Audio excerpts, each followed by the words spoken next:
So I'd like to ask, first of all, Mike Brewer to address you briefly, who is the Director of Direct Tax and Welfare Research Programme at the Institute for Fiscal Studies. Mike Brewer. Thank you very much, Mark. So I thought I would talk about the implications of the emergency budget for families. Now, the emergency budget was the coalition government's opportunity to show it was serious about cutting a deficit and show it had a credible plan for putting public finances in order.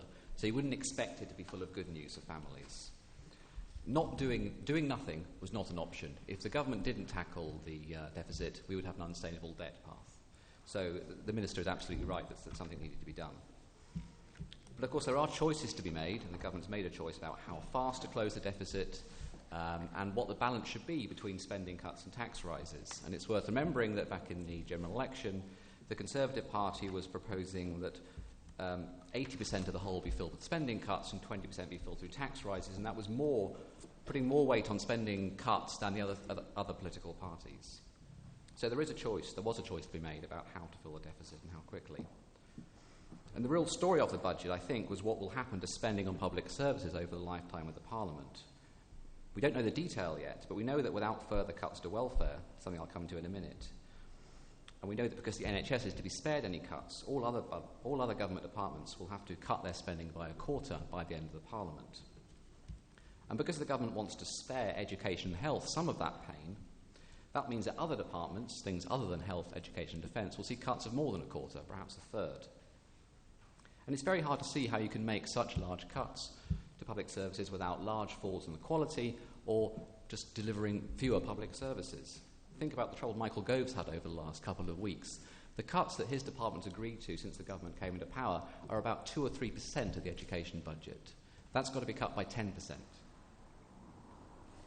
So one way to avoid such large cuts in public spending is to spend less on social security benefits and tax credits. And there, the emergency budget did start that process.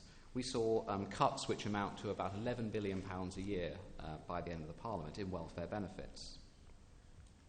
Now, a lot of those cuts will affect families with children. Mark has mentioned some of them already. He could also have talked about the fact that more lone parents will have to look for work as a condition of receiving benefits, the scaling back of one-off grants paid at the time of childbirth. But the tax credit changes were complicated, but also there was some redistribution there. And to give credit to the Minister, the government did announce that the child tax credit for the poorest families will rise, and that will offset the freezing in child benefit for those families. So there will be some gains for low-income families in the budget, but of course the middle and high-income families will be losing their tax credits, such that by 2012 there'll be no tax credits paid for a one-child family with incomes above £26,000 rather than £58,000 at the moment. And of course, there's also a generational difference, if you like, in welfare spending.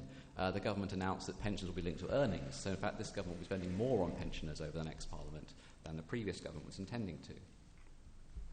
There were also reforms announced to curb the relentless rise in the number of people claiming disability living allowance and large cuts to housing benefits, as we've already talked about.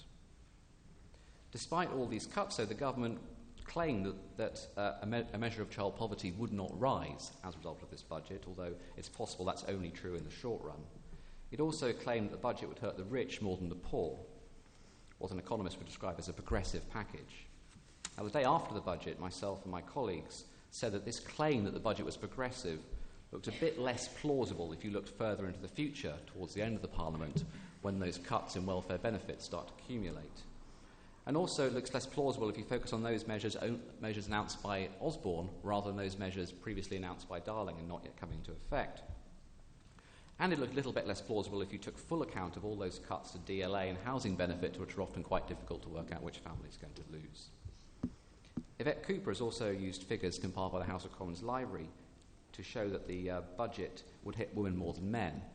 And this is a very difficult area. It's very hard to know to what extent couples share finances and to what extent they compensate each other, if you like. But it is certainly the case that the benefits which are being cut are more likely to be received by women in couples than by men.